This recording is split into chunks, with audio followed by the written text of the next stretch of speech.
BJP ने आज 11 और उम्मीदवारों की लिस्ट जारी की है, जिसमें यूपी के 3 उम्मीदवार शामिल हैं। पार्टी ने कैराना से प्रदीप चौधरी, नगीना से डॉक्टर यशवंत और बुलंदशहर से भोला सिंह को टिकट दिया। डॉक्टर यशवंत और भोला सिंह दोनों ही फिलहाल इन्हीं सीटों से सांसद हैं। कैराना में पहले फेज में यानी कि 11 अप्रैल को चुनाव होना है, जबकि नगीना और बुलंदशहर में दूसरे फेज यानी कि 18 अप्रैल को चुनाव होना है। इन 3 नामों की घोषणा के साथ ही यूपी में अब बीजेपी ने कुल 31 प्रत्याशियों का ऐलान किया है।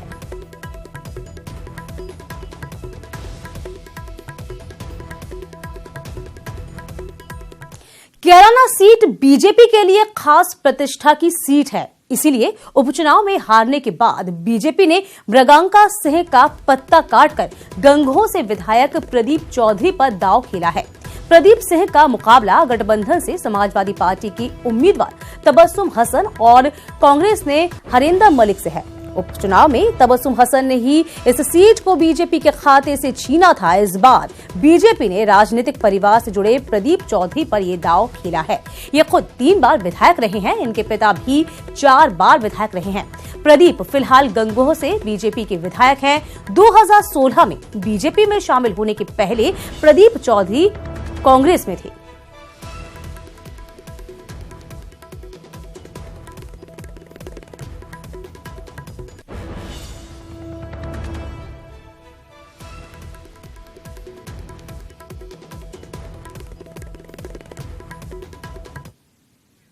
आम चुनाव की घोषणा के बाद पीएम मोदी की मेरठ में पहली रैली होने जा रही है। 28 मार्च को पीएम मेरठ की धरती से विरोधियों के खिलाफ मोर्चा खोलेंगे, जो यूपी की रणनीति तय करेगा। इस रैली को देखते हुए तैयारियां भी शुरू कर दी गई हैं, साथ ही सुरक्षा के चाक चौबंद व्यवस्था की जा रही है। इस बार पीएम मेरठ से प्रत्याशी राजेंद्र अग्रवाल के लिए जनसभा कर लोगों को पार्टी प्रत्याशी को जिताने की अपील करेंगे। वैसे पिछली बार भी नरेंद्र मोदी ने मेरठ से चुनाव अभियान की शुरुआत की थी। बीजेपी ने पश्चिमी यूपी की लगभग सभी सीटों पर लोकसभा प्रत्याशियों की सूची जारी कर दी है। रविवार को बीजेपी अध्यक्ष अपने चुनावी अभियान की शुरुआत भी आगरा में रैली कर करेंगे। अध्यक्ष अमित शाह आगरा कॉलेज मैदान में विजय संकल्प जनसभा को संबोधित करेंगे और लोकसभा प्रत्याशी एसपी सिंह बघेल और फतेहपुर सीकरी से राजकुमार चाहर के समर्थन में आयोजित सभा के बाद पार्टी के वरिष्ठ पदाधिकारियों के साथ बैठक भी करेंगे।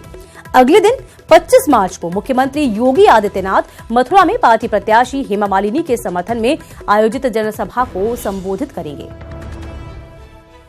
जी कल आगरा की धरती से बिगुल फूंकेंगे और लोगों का आह्वान करेंगे, कार्यकर्ताओं का आह्वान करेंगे, जनता का आह्वान करेंगे और एक संदेश पूरे उत्तर प्रदेश के अंदर जाएगा कि राष्ट्रीय अध्यक्ष अमित शाह जी ने आगरा की धरती को चुना है। दूसरा, हमारे यहाँ मथुरा में आदरणीय योगी जी आ रहे हैं और वो वहाँ से उस पवित्र और पावन धरती से इस अभियान की शुरुआत करेंगे। मैं अपने दोनों नेताओं का हृदय से स्वागत, वंदन, अभिनंदन करती हूँ। सीएम योगी आदित्यनाथ 25 तारीख से चुनावी शंखनाद कर रहे हैं। ये शंखनाद वे सहारनपुर से करेंगे, जहां वे पहले मां शाकुंभरी के दर्शन करेंगे। योगी के इस दौरे की तैयारियां जोर शोर पर हैं। सीएम आपको बता दें, लगभग 10:30 बजे सहारनपुर में सरसावा एयरफोर्स हेलीपैड पर पहुंचेंगे। वहां से वे हेलीकॉप्टर के जरिए ही 11:15 पे शाकुंभरी मां देवी के मंदिर पहुंचेंगे। यहां मंदिर में पूजा पाठ और मां का आशीर्वाद देने के बाद वे बेहट क्षेत्र में ग्राम नागल से चुनावी जनसभा का आगाज करेंगे। इसके बाद बात करें, सीएम योगी लगभग 1:20 पर हेलीकॉप्टर से वृंदावन के लिए रवाना हो जाएंगे। आज संत माँ के दर्शन करके और जो अपनी सभा को शुरुआत कर रहे हैं, वो निश्चित ही सफलता मिलेगी और मेरा उनको आशीर्वाद है कि वो अपने लक्ष्य को प्राप्त करेंगे। वंशवाद पर पीएम मोदी के खिलाफ तारिक अनवर के दिए बयान पर स्मृति ईरानी ने पलटवार किया और उसे नीच टिप्पणी करार दिया है। स्मृति ईरानी ने कहा कि 2 बच्चों की मां होने के बावजूद वो वंशवाद की आलोचना करती हैं। आज रात 9 बजे आप देख सकते हैं स्मृति ईरानी के साथ हुई अमीश देवगन की एक्सक्लूसिव बातचीत। एक निशाना साधा तारिक अनवर ने बोला प्रधानमंत्री का अपना तो कोई वंश है नहीं, इसलिए वो वंशवाद की राजनीति की आलोचना करते हैं और उन्हें वंशवाद समझ में भी नहीं आता। मेरे 2 बच्चे हैं, मैं भी आलोचना करती हूँ। आप पूछ लीजिए यहाँ कितने लोग हैं जो आलोचना करते हैं। इस प्रकार की नीच टिप्पणी करना कांग्रेस को और उनके समर्थकों को सुहाता होगा। हमें नहीं लगता। आज यहाँ जितने नागरिक बैठे हैं, मुझे नहीं पता उनमें से कितनों ने बीजेपी का समर्थन किया नहीं किया, लेकिन हर नागरिक जानता है कि हम किसको देश का प्रधान सेवक बनाना चाहते हैं। वो व्यक्ति जो देश को सर्वोच्च रखे, वो नहीं जो अपने खानदान की, अपने बच्चों की, अपनी माताजी की, अपनी पिताजी की पहले चिंता करे। आज डॉक्टर राम मनोहर लोहिया की जयंती है। देखिए, सियासत आज उनकी ये जयंती उन्हीं के सिद्धांतों में उलझा दी गई है। पीएम मोदी के ब्लॉग के साथ शुरू हुई सियासत थमने का नाम नहीं ले रही। लोहिया पर सियासत रिटर्न। पीएम ने ब्लॉग लिखकर सपा को घेरा। अखिलेश ने किया करारा पलटवार। जिस डॉक्टर राम मनोहर लोहिया के सिद्धांतों को लेकर समाजवादी पार्टी बनी, आज उसी पार्टी के सिद्धांतों पर पीएम मोदी ने सवाल खड़े कर दिए। डॉक्टर राम मनोहर लोहिया की जयंती पर ब्लॉग लिखकर पीएम मोदी ने उन्हें श्रद्धांजलि दी, लेकिन इस बीच वो समाजवादी पार्टी को घेरने से भी नहीं चूके। पीएम मोदी ने अपने ब्लॉग में लिखा कि जो लोग आज डॉक्टर लोहिया के सिद्धांतों से छल कर रहे हैं, वही कल देशवासियों के साथ भी छल करेंगे। जो लोग डॉक्टर लोहिया के दिखाए रास्ते पर चलने का दावा करते हैं, वही क्यों उन्हें अपमानित करने में लगे। पीएम मोदी का ये ब्लॉग चर्चा में आया तो सपा के राष्ट्रीय अध्यक्ष अखिलेश यादव ने भी रिएक्शन देने में देर नहीं लगाई। आज हम लोगों को इस लोकतंत्र के इस चुनाव में समाजवादियों को, बहुजन समाज पार्टी को एक कर करके सामाजिक न्याय के रास्ते को दिखाने का काम एक बार फिर हुआ है। हमें उम्मीद है प्रदेश और देश की जनता इस गठबंधन को, इस आंदोलन को, इस जनता के संगम को, इस जो गठबंधन तैयार हुआ है गरीबों का, इसका मदद करेंगे, इसका सहयोग करेंगे और देश में एक नई दिशा में राजनीति जाएगी। हमें पूरा भरोसा है आज के दिन से। लोहिया पर जारी सियासत में सीएम योगी ने भी शामिल होने में देर नहीं लगाई और ट्वीट करते हुए उन्होंने भी सपा पर निशाना साधा। योगी ने अपने ट्वीट में कहा कि जन सरोकार की राजनीति में विश्वास रखने वाले डॉक्टर लोहिया जी की राजनीतिक विरासत का दावा करने वाले अब परिवारवाद और भ्रष्टाचार में आकंठ डूब गए हैं। लोहिया जी के सिद्धांतों के साथ बेईमानी और छल करने वाले अब हिंदुस्तान की जनता को नहीं छल पाएंगे। तो इस चुनावी मौसम में जमकर सियासत देखने को मिल रही है। कोई भी सियासत में किसी को भी घसीट रहा है, फिर चाहे वो समाजवाद के प्रणेता रहे राम मनोहर लोहिया ही क्यों ना हो। Bureau report, news 18।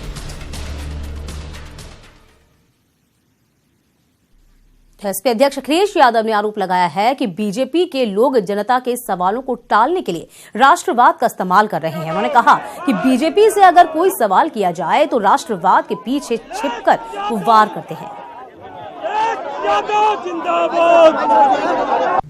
Bharatiya Janata party किसी को राष्ट्रवाद का सर्टिफिकेट नहीं दे सकती है। फौज के योगदान का, फौज के त्याग का, और फौज ने जब कभी भी जोखिम उठाए हैं उनका सम्मान हर एक के पास है, हर पार्टी, पॉलिटिकल पार्टी करती है।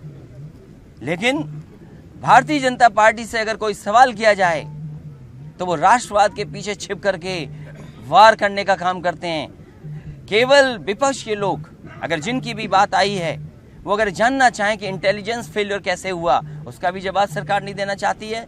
ध्यान हटाने की ताकत अगर किसी पर है तो भारतीय जनता पार्टी पर है। कहाँ चाय वाली बात हो रही थी, चाय वाली बात होते होते चौकीदार तक बात पहुंच गई। अब वो चाय वाली जगह खाली है। इस चुनाव में कोई पूछने वाला नहीं अच्छे दिनों को।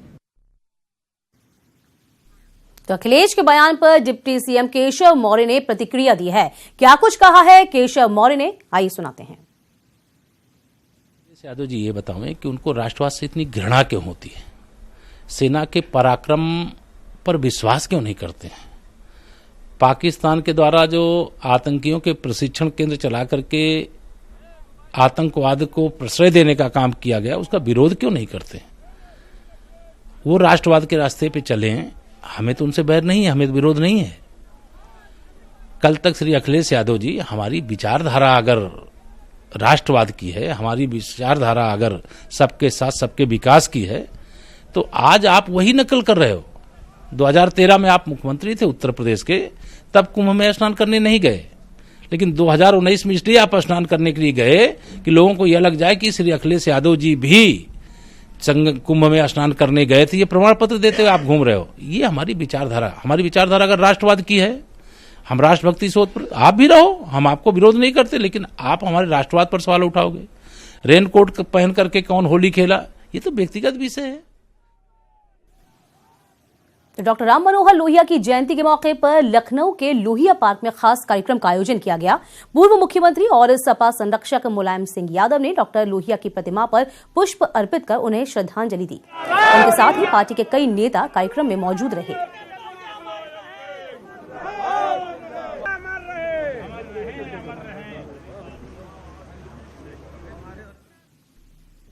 तो लोहिया पर जारी राजनीति को लेकर यूपी कैबिनेट के मंत्री श्रीकांत से शर्मा हमारे संवाददाता ने खास बातचीत की है। हमारे साथ बातचीत करने के लिए उत्तर प्रदेश सरकार के मंत्री श्रीकांत शर्मा जी। सर, आज प्रधानमंत्री मोदी ने राम मनोहर लोहिया को लेकर एक ब्लॉग लिखा, उसके जवाब में अखिलेश यादव कहते हैं कि आपकी क्या विचारधारा है। एक तरफ आप गांधी जी लोहिया जी के साथ होने का दावा करते हैं, दूसरी तरफ उन्हीं लोगों का समर्थन करते हैं जो इनकी विचारधारा के खिलाफ। देखिए, समाजवादी पार्टी ने लोहिया जी का फोटो लगाकर और प्रदेश को लूटने का काम किया। सबसे ज्यादा अगर अपमान किसी ने किया है लोहिया जी का, तो वो समाजवादी पार्टी के नेताओं ने किया है। खनन माफिया को बढ़ावा दिया और भ्रष्टाचारियों को बढ़ावा दिया, भूमाफिया को बढ़ावा दिया, अपराधियों को बढ़ावा दिया। परिवारवाद का जहां विरोध करते थे लोहिया साहब, परिवारवाद सबसे ज्यादा समाजवादी पार्टी में रहा। और उन्होंने कांग्रेस का एक विकल्प के रूप में वह देश में उन्होंने अपनी विचारधारा को खड़ा किया। आज जो स्वार्थों के लिए अखिलेश यादव ने कांग्रेस के साथ समझौता कर लिया और अब जाति की राजनीति करते हैं, धर्म की राजनीति करते हैं। ट्रिपल तलाक का विरोध अखिलेश यादव जी ने किया, जबकि लोहिया जी कहते थे कि कोई भेदभाव नहीं होना चाहिए। धन्यवाद हमसे बात करने के लिए। साफ तौर पर कहना है श्रीकांत शर्मा जी का कि समाजवादी पार्टी और अखिलेश यादव ने सिर्फ राम मनोहर लोहिया का फोटो लगा के उनके सिद्धांतों के साथ धोखा किया है। अगर असली कोई राम मनोहर लोहिया का फॉलोअर है तो भारतीय जनता पार्टी है। कैप्टन सिंह गौरव के साथ पवन गौर, नेटवर्क 18, दिल्ली। राहुल गांधी के 2 लोकसभा सीटों से चुनाव लड़ने की खबरें हैं। एक तो अपनी परंपरागत सीट अमेठी से चुनाव मैदान में, दूसरी सीट केरल से चुनने की चर्चा है। इस रिपोर्ट को देखिए और समझिए कि राहुल गांधी के दिल में अमेठी बसता है या फिर वायनाड। वैसे इतिहास अमेठी जीतने का है, लेकिन इस बार अमेठी में तकरार करारी होगी, क्योंकि इस बार भी राहुल गांधी के सामने स्मृति ईरानी होंगी, जो 5 साल से राहुल के गढ़ में सेंध लगाने में जुटी हैं। सफलता का पैमाना तब सामने आएगा जब जनता का फैसला सामने आएगा। लेकिन इस बीच केरल कांग्रेस कमेटी ने राहुल गांधी को केरल के वायनाड से चुनाव लड़ने का ऑफर दिया है। केरला यूनिट का हम धन्यवाद करते हैं उनके स्नेह, आशीर्वाद और प्यार के लिए कि उन्होंने ये कहा कि राहुल गांधी जी वहां से चुनाव लड़ें, क्योंकि केरल के लोग बाकी देश के लोगों के साथ साथ राहुल जी से स्नेह करते हैं। परंतु इस पे अभी तक कोई निर्णय नहीं लिया गया, मैं स्पष्ट कर दूं। अभी तक फैसला नहीं हुआ, लेकिन माना जा रहा है कि इस बार राहुल गांधी 2 सीटों से चुनाव मैदान में उतर सकते हैं। वैसे कांग्रेस प्रवक्ता की माने तो राहुल के दिल में अमेठी ही बसता है। राहुल जी ने 1 से अधिक बार कहा है अमेठी उनकी कर्म भूमि है और रहेगी। कांग्रेस अध्यक्ष के दिल में भले ही अमेठी बसता हो, लेकिन कांग्रेस कार्यकर्ताओं के दिल में राहुल गांधी बसते हैं। तभी तो कई अन्य राज्यों से भी कांग्रेस प्रदेश कमेटी ने राहुल गांधी के सामने चुनाव लड़ने का ऑफर रखा है। अभी ये कहां से लड़ेंगे वो जरूरी नहीं है कि हर जगह से मांग आ रही है कि वो इलेक्शन लड़ें, ये बहुत महत्वपूर्ण है। बीजेपी ने स्मृति ईरानी को अमेठी से एक बार फिर चुनाव मैदान में उतारा है, तो राहुल गांधी ने अपनी पुरानी सीट से एक बार फिर ताल ठोकी है। अब सवाल है कि इतिहास दोहराया जाएगा या इतिहास बनाया जाएगा। Bureau report, news 18।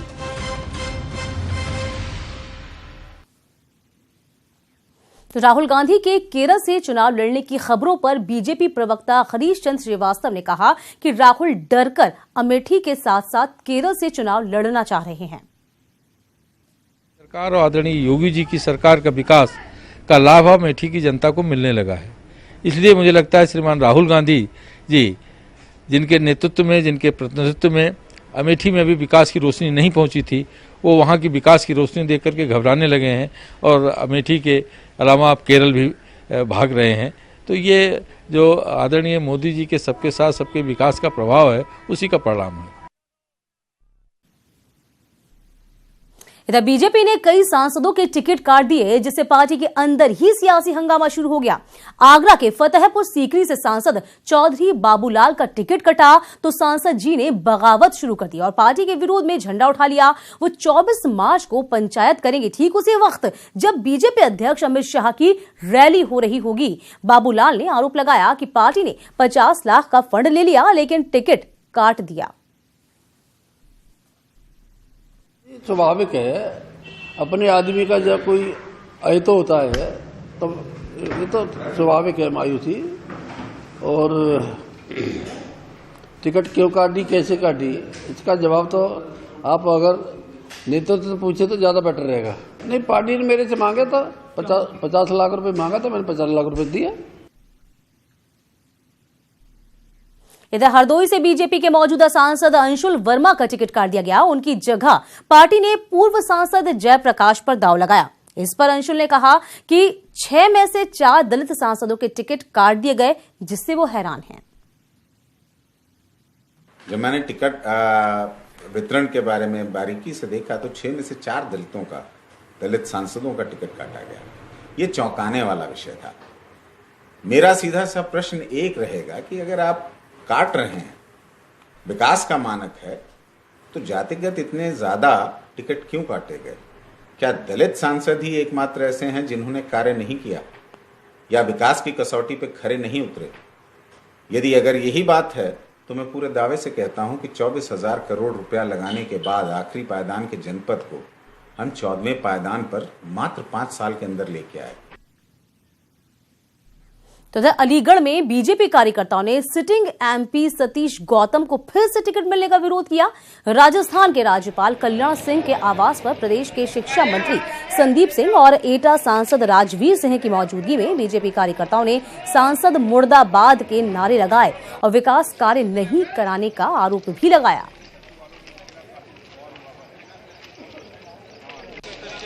जो भाजपा के नहीं है वो विरोध कर रहे हैं, और वो विरोध क्या है? 10 लोग, 20 लोग, वो कोई पार्टी संगठन पार्टी है। भारतीय जनता पार्टी एक परिवार पार्टी है, इसमें किसी का विरोध नहीं है। सब एक साथ हैं, पूरा संगठन, जिला, महानगर, सब एक साथ चुनाव लड़ रहे।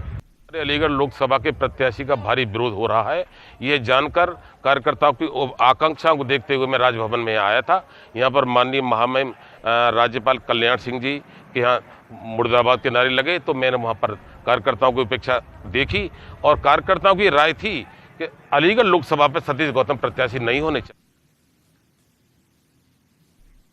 आगरा में बसपा को कांग्रेस ने बड़ा झटका दिया। बसपा के 3 पूर्व विधायकों ने कांग्रेस का हाथ थाम लिया।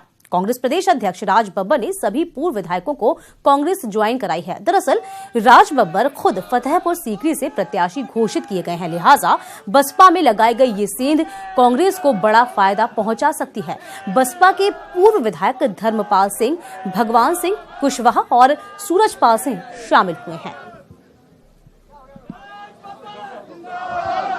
आदरणीय ठाकुर सूरजपाल सिंह पूर्व विधायक, भगवान सिंह कुशवाहा जी पूर्व विधायक, धर्मपाल सिंह जी पूर्व विधायक, ओंकार सिंह चाहर जी ब्लॉक प्रमुख, केशव दीक्षित जी हमारे यहाँ हैं ही, उपेंद्र सिंह जी हमारे यहाँ हैं ही, सूबेदार वर्मा जी, राजवीर सिंह पूर्व ब्लॉक प्रमुख, हमारे बहादुर सिंह जी सिकरवार पहले से हैं ही, पूर्व विधायक, ओमवीर तोमर जी पूर्व जिला पंचायत सदस्य, अनिल चौधरी साहब ने कल ज्वाइन की है, वो भी पूर्व विधायक हैं। इन तमाम साथियों ने आज कांग्रेस पार्टी ज्वाइन की है। मैं इनका तो चुनाव मैदान में जाने से पहले कांग्रेस प्रदेश अध्यक्ष राज बब्बर वृंदावन जाकर बांके बिहारी के दर पर मत्था टेका। इस दौरान उन्होंने दर्शन पूजन कर आशीर्वाद भी लिया। इस मौके पर राज बब्बर ने बताया कि फतेहपुर सीकरी से चुनाव मैदान में उतर रहे हैं। सोमवार को पर्चा भरने की तैयारी है, सो उससे पहले भगवान के दर पर आए।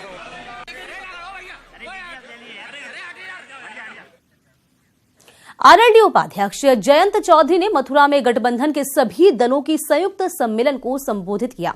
इस मौके पर जयंत ने पीएम मोदी पर हमला बोला। उन्होंने कहा कि चौकीदार के रूप में भी मोदी खेल है। जयंत ने कहा कि आज किसान परेशान है, उसकी आय दुगनी होने की जगह आधी हो गई। उन्होंने बीजेपी प्रत्याशी हेमा मालिनी पर भी जमकर निशाना साधा।